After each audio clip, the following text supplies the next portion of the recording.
துலா ராசி அன்பர்களே, ஆகஸ்ட் மாத ராசி பலன்கள். இதில் அனுகூலம் என்ன, பிரதிகூலம், பாசிட்டிவாக இருக்கிறது என்ன, நெகட்டிவாக இருக்கிறது என்ன, நெகட்டிவான விஷயங்களை எப்படி எதிர்கொள்வது, அதுலேருந்து எப்படி தற்காத்து கொள்வது, இந்த மாதத்திற்கான வழிபாடு என்ன, இதெல்லாம் பார்க்க போகிறோம். ஃபஸ்ட்டு நல்ல விஷயத்தை பார்க்கணும்.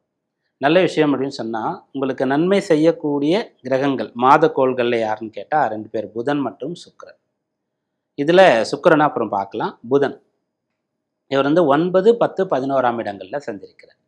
இந்த 3 இடங்களில் புதன் வர்றதுமே அற்புதமான ஒரு விஷயம். அப்போது இந்த 3 இடங்களில் அவர் இருக்காருன்னா, 9ஆம் இடத்துல இருக்கும்போது அப்பாவுக்கும் உங்களுக்கும் நல்ல அண்டர்ஸ்டாண்டிங் வரும். ஏன்னா துலா ராசி அப்படின்னு சொன்னால் என்னென்னா, எதையுமே மிகச்சரியாக பர்ஃபெக்டாக செய்யணும், எல்லாத்துலேயும் நம்ம மிகச்சரியான நபராக இருக்கணும் அப்படின்ற மாதிரி, அந்த தராசு பிடிச்சிட்டு இருக்கிறோம், ஒரு நீதிமான் அப்படின்னு சொல்லலையே, அந்த மாதிரி. அப்பாவே இருந்தாலும் கூட அவரிடத்துலேயே ஆர்கியூ பண்ணுறது.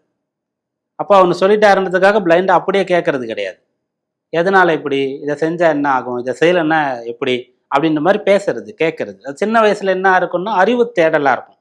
ஏன் எதற்குன்னு நிறைய விஷயங்கள் அப்பா கிட்ட பேச ஆரம்பித்து கொஞ்சம் வளர வளர அது ஒரு கட்டத்தில் விவாதமாக, ஆர்கியூமெண்ட்டாக மாறிடும். அப்போ என்ன ஆகிடுன்னா, துலா ராசிக்கு சூரியன் பித்திருக்காரகன், பாதகாதிபதி, அதனால இவங்களுக்கு அப்பாவோட ஒத்து போகாது அப்படின்ற மாதிரி வந்துடும். ஆனால் உண்மை அது கிடையாது. நீங்கள் எங்கேயுமே எல்லா இடத்துலையுமே சரி, உன்னை நன்றாக தெரிந்து கொண்டு செய்யணும்னு ஆசைப்படுவீங்க, கிளாரிஃபை பண்ணிக்கணும் எல்லாத்தையுமே அப்படின்னு நினச்சிப்பீங்க. இல்லைன்னா கூட நீங்கள் அப்பா சொல்கிறத கேட்டுடுறீங்க, நாளைக்கு உங்கள் பிள்ளைகள் கேட்கும்போது அதற்கான ஆன்சர் தெரியணும்ல, அதுக்காக கேட்டு வச்சுக்கணும். அப்படி ஏதோ ஒரு காரணம் உங்ககிட்ட இருக்கும். அப்படி இருந்து அப்பாவுக்கு உங்களுக்கும் கொஞ்சம் ஏதோ ஒரு டிஸ்டன்ஸ் இருந்ததுன்னு சொன்னால் இப்போ அது சரி பண்ணிடலாம்.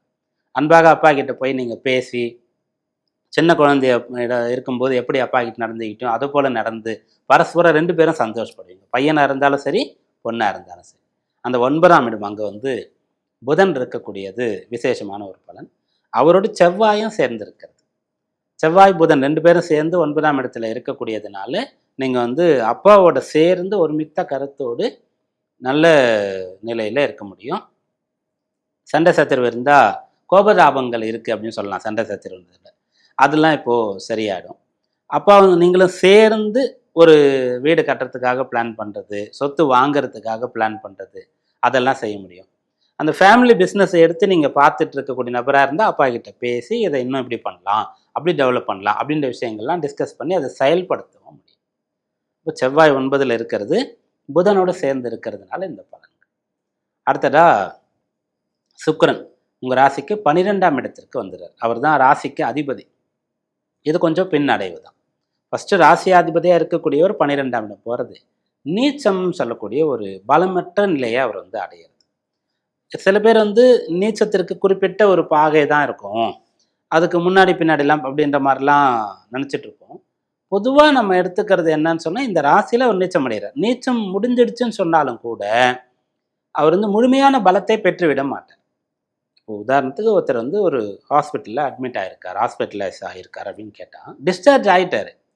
ஆன உடனேயே அவர் பழையபடி அந்த வீரநடை போட்டு அப்படியே தன்னுடைய அந்த வேலையை செஞ்சிட முடியுமா? கொஞ்சம் கொஞ்சமாக தானே சரியாகும். அந்த மாதிரி இந்த நீச்சத்தில் இருக்கக்கூடிய கிரகம் விடுபட்டாலும் கூட கொஞ்சம் கொஞ்சமாக தான் நல்ல நிலையை அடையும். அதனால் நீச்சம் அடைந்திருக்கார் 12ஆம் இடத்துல. அதிக செலவு, ஆடம்பர செலவு, வீண் செலவு கட்டாயம் செய்யக்கூடாது. ரிஸ்க் எடுத்து பயணங்கள், தெரியாத இடங்கள், வெளிநாட்டுக்கு போகக்கூடாது. பொதுவாக இரவு நேரங்களில் கவனமாக இருக்கும். இரவு நேரம் தூங்குவதற்காகத்தான். அப்படி இல்லைன்னு சொன்னால் தன்னுடைய அறையில் படிக்கலாம், வேலை சம்பந்தமான விஷயங்கள் பண்ணலாம். மற்றபடி இரவு நேரத்தில் பயணங்களோ தேவையில்லாத விஷயங்களோ செய்கிறத தவிர்க்கணும். இதை கடைபிடிச்சா போதுமானது. இந்த மாதம் உங்களுக்கு அனுகூலமாக இருக்கும். இந்த மாதத்தில் உங்களுக்கான வழிபாடு வரலட்சுமி நோன்பு. இது பழக்கம் இல்லைன்னு சொன்னாலும் கூட அந்த நாளில் விரதம் இருக்கிறது இல்லைன்னு சொன்னால் ஒரு அம்பாலை போய், மகாலட்சுமியை போய் வழிபட்டுட்டு வர்றது ஆகஸ்ட் மாதத்தில் சாலச்சிறந்த பலன் தரக்கூடிய வழி. விருச்சிக ராசி அன்பர்களே, ஆகஸ்ட் மாதத்தினுடைய பலன்கள். இதில் அனுகூலமான விஷயங்கள் எதெல்லாம் உங்களுக்கு கிடைக்கப் போகிறது, கை சேரப்போகிறது, அதிர்ஷ்டம் இருக்கிறதா, பாக்கியம் இருக்கிறதா, ஏதாவது துர்லபமான தீய பலன், கெடு பலன் இருக்கிறதா, இதையெல்லாம் நம்ம பார்க்க போகிறோம். இந்த மாதத்தில் உங்களுக்கான வழிபாடு என்ன என்பதையும் தெரிந்து கொள்ளப் போகிறீர்கள். ஃபஸ்ட்டு உங்களுக்கு நல்ல பலன் சொல்லக்கூடியது சூரியன். இந்த மாதத்தில் நல்ல பலன் தரக்கூடிய கிரகம் எது அப்படின்னு கேட்டால் மாத கிரகங்களில் சூரியன். மாதம் தொடங்கும் போது 9ஆம் இடத்துல இருப்பார், அப்புறம் 10ஆம் இடத்திற்கு வருவார். 10ல் சூரியன் வர்றது விசேஷமான பலன் தான், எல்லாரும் ஏற்றுக்கொள்வீங்க. ஆமாம், 10ல் சூரியன் இருந்தால் விசேஷமான யோக பலன். அதுலேயும் விருச்சிகத்துக்கு 10ஆம் இடம் சூரியனுடைய சொந்த வீடாக ஆயிடுறது, அவருடைய ஆட்சி வீடாக ஆயிடுறது, அவர் பலம் பெறக்கூடிய வீடாக ஆயிடுறது. அதனால் ஓகே. 9ல் இருக்கும்போது நல்ல பலனா அப்படின்னு கேட்டிங்கன்னா, பித்திருக்காரகன் பித்திருஸ்தானத்தில் இருக்கலாமா அப்படின்னும் கேட்கலாம். ஒரு திரிகோணத்தில் ஒரு இயற்கை அசுப கிரகம் இருக்கலாமா அப்படின்னும் கேட்கலாம். எந்த மாதிரி யோசிச்சு கேட்டாலும் 9ல் சூரியன் வரும்போது அது கடக ராசி சந்திரன் வீட்டில் வர்றதுனால பெரிய தீங்கு கிடையாது. First point. ரெண்டாவது, அங்கே சூரியன் வரும்போது புனர்பூச நட்சத்திரம் குருவுடையது, அப்புறம் பூசம், அப்புறம் ஆயில், இந்த 3 நட்சத்திரங்களில் தான் அவர் சஞ்சரித்து ஆகணும். அதில் நம்ம என்ன பண்ணுறோம்னா, இந்த ஆடி மாதத்தினுடைய செகண்ட் ஹாஃப் வந்துட்டோம். அதனால அவருடைய சாரம் அப்படின்னு சொல்லக்கூடியது குருவுடையதெல்லாம் முடிஞ்சிருச்சு. இதன் அடிப்படையில் பார்க்கும்போது சாரம் கொடுக்கக்கூடிய கிரகங்கள் எங்கே இருக்கிறாங்கன்னா, அந்த கிரகங்கள் நல்ல முறையில் இருக்குது. சனி ராசிக்கு 5ஆம் பாவத்தில் இருக்குது. புதன் 8ஆம் பாவத்தில் இருந்தாலும் முதல்ல 5 நாட்கள் தான், 9, 10க்கு வந்துடுவார். அதனால சூரியன் உங்களுக்கு ஆகஸ்ட் மாதத்தில் நற்பலன்களை தருவார். சூரியன் நற்பலனை தருவார்னா என்ன பலன் தருவார்? 9, 10ஆம் இடத்திலிருந்து பலன் தரார். தடைப்பட்ட திருமணம் நடக்கிறதுக்கு வாய்ப்பு இருக்கிறது. வேலை கிடைச்சிரும்ன்ற கடைசி ரவுண்டு வரைக்கும் போயிட்டு ஸ்டாப் பண்ணி வச்சுருக்காங்க. கணத்தில் கல் போட்ட மாதிரி இருக்கு, எந்த ஒரு ரிப்ளையுமே வரல அப்படின்னா தைரியமாக நீங்கள் போய் கேட்கலாம், அல்லது மெயில் போடலாம். என்ன ஆச்சு அப்படின்றத தெரிஞ்சுக்கும் போது பாசிட்டிவாக இருக்கும். படிக்கிறதுக்காக அப்ளை பண்ணிவிட்டு வாய்ப்பு கிடைக்கலன்னு சொன்னால் கிடைச்சிடும். தாமதமானாலும் வேலை நடந்துடும் அப்படின்ற மாதிரி இருக்கிறது. உங்களுடைய முக்கியமான கோரிக்கைகளை உங்களுடைய தந்தை ஏற்றுக்கொள்வார், நிறைவேற்றி வைப்பார். நீண்ட தூர பிரயாணங்களுக்கான ஆயத்த பணிகளை உங்களால் செய்ய முடியும். அடுத்து 10ஆம் இடத்துக்கு வர்றார் இல்லையா, அப்போ வேலையில் ஸ்திரம் பெறுவது, பர்மனன்ட் அப்படின்னு சொல்லக்கூடிய நிலை. செய்ய முடியாத கடமைகளை செய்யறது. நான் இது வரைக்கும் என்னோடய அம்மா அப்பாவுக்கு நான் ஆசைப்பட்டதை செஞ்சதே இல்லை. அவங்கள இங்கெல்லாம் ஃப்ளைட்டில் கூப்பிட்டு போனேன்னு நினச்சேன், இப்படிப்பட்ட ட்ரெஸ் வாங்கி கொடுக்கணும்னு நினச்சேன், இது போல் ஒரு வாகனம் கார் வாங்கி கொடுக்கணும்னு நினச்சேன், நல்ல ஃப்ளாட் வாங்கி அதில் அவங்கள குடியிருக்க வைக்கணும் அப்படின்னு நினச்சேன். அது போலலாம் நிறைய பேருக்கு ஏக்கம் இருக்கும் இல்லையா, அதெல்லாம் நிறைவேற்றலாம்.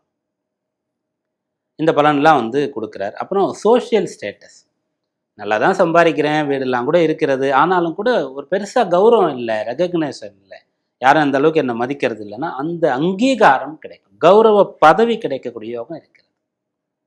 இது நல்ல பலன். புதனை பார்த்துட்டோம், 8ல் இருக்கிறது முதல் 5 நாள் தான். 9, 10ல் வரும்போது கல்வி, உத்தியோகம், பிஸ்னஸ் நல்லா போகும்ட்டு. 2 கிரகங்கள் உங்களுக்கு அனுகூலமாக இல்லை. சுக்கிரன் அவர் 11ஆம் இடத்துல நீச்சம் அடைகிறார், பரவாயில்ல, அவர் நேரடியாக நற்பலனை எதிர்பார்க்கக்கூடிய ஒரு கிரகம் இல்லை. அப்போ நம்ம ஆசையை கட்டுப்பாட்டில் வச்சுக்கிட்டா போதுமானது, ஏன்னா 11ஆம் இடத்துல இருக்கார். செவ்வாய் ராசிக்கு அதிபதி 8ஆம் இடத்திற்கு போயிடுறார். அப்போ என்ன ஆகுன்னா, நீங்கள் எப்போதும் இந்த மாதம் முழுக்க கொஞ்சம் எச்சரிக்கை உணர்வோடு இருக்கணும், சுதாரிப்போடு இருக்கணும். எல்லா இடத்துலையும் கண்ணு போயிட்டே இருக்கணும், சுற்றி என்ன நடக்குதுன்னு பார்த்துட்டே இருக்கணும். வேகம் இருக்கக்கூடாது, கோபம் இருக்கக்கூடாது, சண்டை சச்சரவு இருக்கக்கூடாது, விட்டு கொடுத்து போயிடும். துஷ்டார கண்டா தூர விலகு அப்படின்னு சொல்லுவாங்க. அதுபோல் விஷயங்கள்லாம் கடைபிடிச்சிருக்கீங்கன்னா எந்த குறையும் இல்லை. ஆகஸ்ட் மாதம் அற்புதமாக இருக்கும். வழிபாடு ஆடி கிருத்திகை நாள், அப்புறம் ஆடி செவ்வாய். இந்த ஆடி மாதம் இருக்கிற வரைக்கும் ஆடி செவ்வாய் வழிபாடு, ஆடி கிருத்திகை முருகப்பெருமான் வழிபாடு செய்யும்போது விருச்சிக ராசி அன்பர்களுக்கு ஆகஸ்ட் மாதம் அனுகூலம்.